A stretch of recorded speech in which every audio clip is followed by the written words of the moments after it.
Hi everyone, I'm Shiv, Community Engagement Manager at EMC. I also work with Mixmag ANZ. Welcome back to Grassroots Rising, Community Radio Power in APAC, presented by EMC and Mixmag Asia. In this second part, we're looking at the now and the future of community radio across the region. I'm thrilled to be co-hosting today's conversation with Arun. As Shiv said, my name's Arun. I'm based in Hong Kong and I'm the director of Mixmag Asia. My role pretty much surrounds growing the brand in the region and driving the business and the energy behind the platform. Cool. This kind of vital dialogue about community, culture, infrastructure and music across Asia and Australia on a global platform like ADE is only possible through collaboration, values alignment and mutual support. On behalf of EMC, we'd like to firstly thank Vibe Lab and the Nighttime Foundation for including us on their wonderful program. We'd also like to thank Mixmag Asia for their ongoing collaboration and partnership with us across many APAC-focused initiatives, and to 3RRR Bangkok Community Radio and Seoul Community Radio for extending that spirit of collaboration today. Last but absolutely not least is our partners that have enabled us to have this exchange through vital funding support. EMC's programs and initiatives are supported by Australian Government through Music Australia, the New South Wales Government through Sound New South Wales, and the Grassroots Rising project is also supported by the Victorian Music Development Office. Got an amazing lineup of guests who are deeply embedded in their local scenes, so I'll let them do their quick intros. Rich, go for it. Nice. Thank you for the intro, Shiv. My name's Rich. I'm based in South Korea and I'm one of the founders of Seoul Community Radio. Hi, I'm Takky. I'm acting director from Bangkok Community Radio. Hi everyone, I'm Akiko.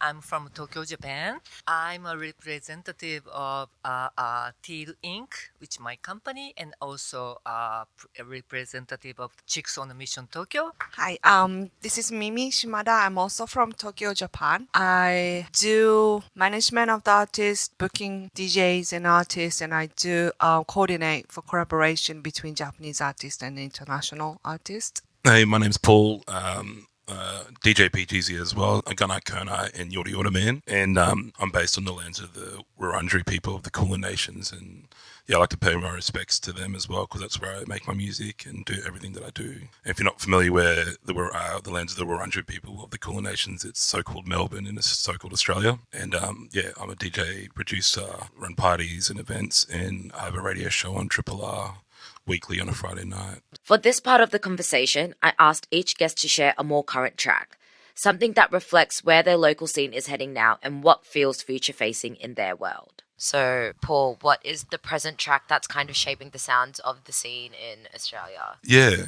okay. I want to shout out to the crew, Butter Sessions and Sleep D, and I think what I would consider encapsulate the scene that I'm part of and the scene of like Melbourne and Sydney and elsewhere as well. They're kind of like really leading this sound that they're doing, and it's a track called Hypno.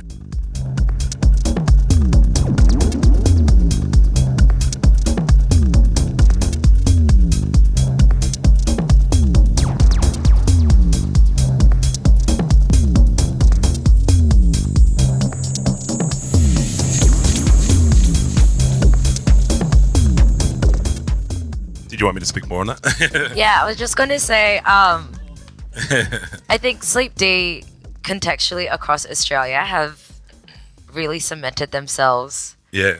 And like are pioneering something very intentional. Yeah. That also very hard. I think the Australian music market is a hard one to crack sometimes. It is. They've done insanely well. But yeah, can you talk to us on that track a bit more? Yeah, I think like that's part of a release called Reward Chemicals that came out this year that was released on Kalahari Oyster Cult, and they've got their own record label, and a lot of the time they're releasing on their own record label. I can imagine as an artist myself, like how special it feels to just share your music with a different label that you respect and you know what I mean? So just imagining what that would feel like for them. But also what I like a lot about like the music they make is that it can fit in a lot of different contexts. So, you know, you can hear them in like the Bushduff, a larger festival scale with a massive sound system, and they do a live set as well, which is incredible. And not just the like the music part of their musicality, like they support the community and they're like uplifting, like and they've released 2 EPs from me. From Nam and the Butter Sessions universe, let's head over to Bangkok. Takky, what feels current and future facing in your scene right now? It's from Dot. Yeah.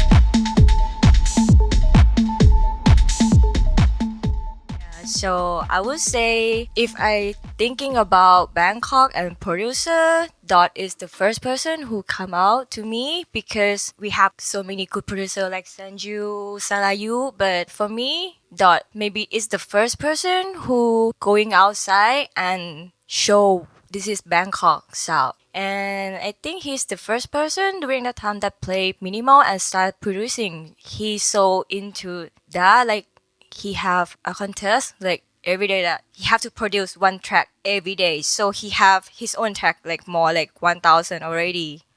Yeah, so he have been doing that for 7 years. I want to do that too, but it's really hard. Yeah. And I mean like Bangkok have a variety of sound, but for me Dot can be represent Bangkok sound and like inspire so many people like me or the youngest community to produce or want to do something or want to going outside, want to play somewhere else, something like that. Yeah. And he a very good guy also. From Bangkok, let's move to Seoul. There's 2 tracks that I have which it just illustrates how things have evolved, because obviously you've got a great bunch of producers making tracks on the underground, but the mainstream, which everyone knows from Korea, like, you know, whether it's nowadays Blackpink, BTS, New Jeans and all of that, it used to be in 2015, it used to be a world away. We used to hate it. We were not like part of that world at all. I mean, it's really interesting you say that. Okay, for context, I grew up on K-pop, so I've lived through the shiny SNSD Wonder Girls era, and I've come into your Blackpinks. I went to the first K-pop concert ever to happen in Australia, and listening to the pop sounds then versus how they've taken global club sounds and like embedded it into their tracks now is kind of it's kind of crazy to see, but also seeing how well recepted it is. A lot of that comes now from the remixes of New Jeans, for example. Those remixes actually help popularize the spread of K-pop in clubs around the world. So there's a Bali Funk mix of a Blackpink song, it probably usually comes out of Korea. Yeah. Or if there's a drum bass mix of New Jeans, that comes in from here as well. So now that the majors understand that the underground actually has helped to popularize K-pop and make it sound better almost, they've started to adopt the underground producers into K-pop, which is insane. So it's like everybody's getting jobs, because a lot of the government invest a lot of money in K-pop. They don't invest a lot of money in underground clubs, but the trickle down is being felt by young producers getting jobs for remixes. Each K-pop song has like an official remix now. And UKG is massive, and we've sort of invented a genre called K-Bass. We got a compilation out, and we did this compilation with SM Entertainment, who for ages were like, this is this major. We weren't sure, like, you know, whether it's the thing to collab with, but this compilation now ends up having a lot of legs. And I think it's a great way to sort of have the mainstream interact with the underground. And that's always a question we get asked at panels, is how does the underground scene and the mainstream scene interconnect? So this is on our new compilation, and it's a remix of 2000s K-pop, which you will remember, which you will like. It's an artist called BOA. Yeah, you know, and the song's My Name. But this is a flip by Cosius, who's a wicked sort of UK Korea producer.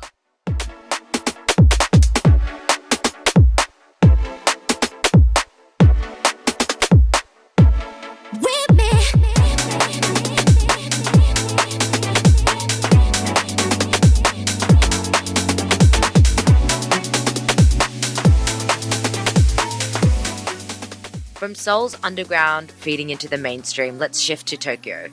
Akiko, what's a more recent track that feels representative of where things are heading for your scene? The second track was a recent current track, local release from the past 1-2 years. So this is the release from Music de Room. This is DJ Ogawa, that's a Japanese DJ.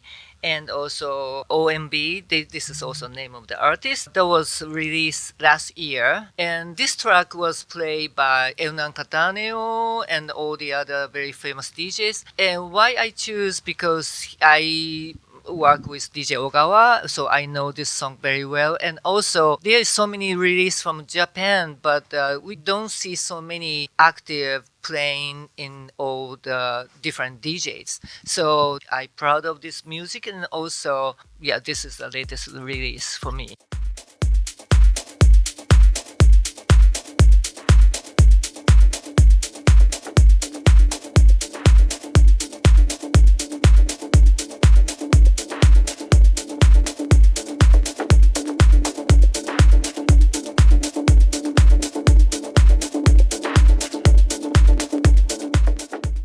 Amazing.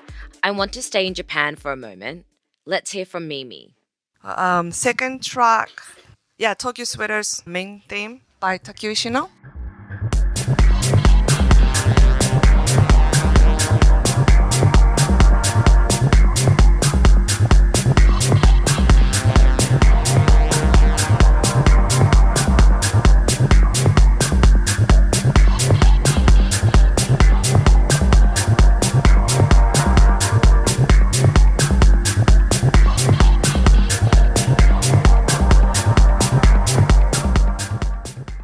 Okay, so I chose this song because Takkyu Ishino has been in this scene for a long time as well. And this Netflix original drama called Swindlers, Tokyo Swindlers, that becomes really #1 drama in the world. And actually, it's about fraud to sell the land rights in Japan. And it's really mysterious and funny, wild drama. And Takkyu Ishino brings all mysterious mood to this drama. And actually, this song re-educate the new generation of what techno is and what dance music can bring. You know, the music can bring you like mysterious, dark world. And at the same time, you know, bring you energy and makes you dance like crazy. Those tracks tell us a lot about what scenes sound like now. But what I also want to ask is what community radio needs in order to sustain and grow those scenes over time. Rich, how do you keep the growth rooted in community? I think the first bit of our phase of growth was to really just show soul. And then the next phase of it was how do you innovate upon radio? We were quite lucky because we had the advent of YouTube Live, Facebook Live. We originally started off as purely audio in a type of NTS rinse style. And then the advent of video actually allowed people to see Asian faces, people from the scene, how they look, how they dance, how they mix, how they play. And I just think that was a really powerful thing for people in Asia to show that. Because, I don't really need to see UK people play in the radio, but I think a lot of people are interested in seeing Asia scene people play. I think that's more of a thing. And I think the phase, like the current phase, is really doubling down on the community and the very diverse communities we have in Seoul and also now amongst the Korea diaspora. So we went to London for South by Southwest and we did a party in a Korean supermarket over there, which shows that, you know, there's a thriving Korean diaspora there. And they were just dying for us to come because that was how they could link back to what was happening in the country where they're from. So when people visit Korea, it's a place to come as a hub as well. So I think that to keep it sustainable, you need to engage the communities. And I think after that, it becomes easier to sort of upsell it to brands that want to access youthful communities and they can't without things like us. So I just think that's worth a certain price and you shouldn't undersell it. Takky, what does that look like in practice for Bangkok Community Radio? Yeah, so for us, because it's still very new, right? So now everything is still messy, I would say. But for the collaborations, I think in Thailand is a bit different from Seoul. It's really hard. For example, like if you want to collab with this brand, our music-wise or target is super different. So it really hard sometimes to get a collab with a big branding. We try to start with the small brand first and try to like growing up slowly from that. I think keep try. Like if we can build from the small brand, like maybe like one day we can collapse, or maybe like we try to find somewhere new for them to like make them interesting. Because I think this day the party is not enough to represent the music or the artist, right? It's more than that. Like maybe they want something more creative or like outdoor, more than like we just do the party, something like that. Once a station starts growing, another question comes up. Who gets the platform? How are those decisions made? And how do we keep creating a space for new people? We have two types of a resident now. First one is the resident that have to come to the studio like once a month, Friday, Saturday, Sunday. And we also have a resident that will send us online, which means they will like living around the world, for example, like Belgium, UK, something like that. So we will focusing more on the people who come to the studio most. And how we shoot the resident is back in the day is more like friends. But now like when we know a new face or like see someone new in the scene, so we try to get them together with us and like give them a spotlight. So it's mean every time that we do party or I do a booking, the lineup not gonna be the same. So I will change every time. Like for example, last year we booked this 3 DJ for a Wonder Fruit. So next year we will change to someone new that like have the same potential, but no one know it. We've spoken about artists, residents, and curation, but community radio is also about participation. Mimi, from your perspective in Japan, how do radio stations engage listeners beyond simply broadcasting to them? Twitter, X, is still huge in Japan, believe it or not. A lot of radio stations or program actually they use Twitter X to like activate and engage with listeners. So they still get like requests of songs like all days. Like, what do you want me to play? And they just tweet it like, okay, can you play this and that? And they sometimes ask questions and they provide episodes of something to relate to the music they are playing. So it's kind of like back in the days, they still do and communicate with listeners using Twitter. And actually the X, I keep calling it Twitter. The X is actually kind of, it's similar to radio station. It's limited. They do mainly text and radio is more listening. So it's like focused on one element of what you can do. There's no space to read, to see the smartphone in Japan's packed train. So their ears are more activated. Yeah. So that actually helps. If you limit what abilities, what you can do, you can actually focus more on sound or music, you know. So that's the beauty of the radio, I think. To close, I want to look ahead. What's one thing you hope the next generation of community broadcasters holds onto as community radio keeps evolving? I think like one hope, I guess, is like, it's kind of like the responsibility stuff. It's like, you know, stay true to what radio is about, like push what's next, but also always reflect on what came before as well. Yeah. And, you know, acknowledging past, present and future of like what we're pushing. Like that's why we do it, I guess. And doing it for all the right reasons. It's not like about like, oh, cool, I listen to music too, like like I will have the aux cord. You know what I mean? So I think the next generation, I would love to see like be doing it for the true reasons. But also like I'm not conservative like that either. So I think you can be progressive about it and like it's always going to be like something different. You know what I mean? Consistently evolving, right? So my last thing, it's a semi sort of like observation, but I think radio, you got to be like generous. You know, these days you get a lot of youths. I know how it is, but a lot of places can be a bit cliquey and a bit like, you know, radio can't be this. Oh, you can't sit with us type of thing. It's about that accessibility. And it's about helping people discover more about it. Yeah. And that's why sometimes you are a bit of a stepping stone. I've seen loads of artists who are massive now come through and, you know, then they don't play it often on the radio, but that's cool because you are the stepping stone. You shouldn't feel bad about that. Yeah. It's a selfless thing. I feel that like if you take pride in it and you know that you're helping people around you get up, I think it comes back to you, so... It's full circle. Yeah. That brings us to the end of part 2 of Grassroots Rising Community Radio Power in APAC, presented by EMC and Mixmag Asia. A huge thank you to Paul, Akiko, Mimi, Rich and Takky for sharing their stories, perspectives and music across these 2 episodes. We hope this conversation has offered a deeper look at how community radio continues to connect scenes, platform new voices, and shape the future of music across the region.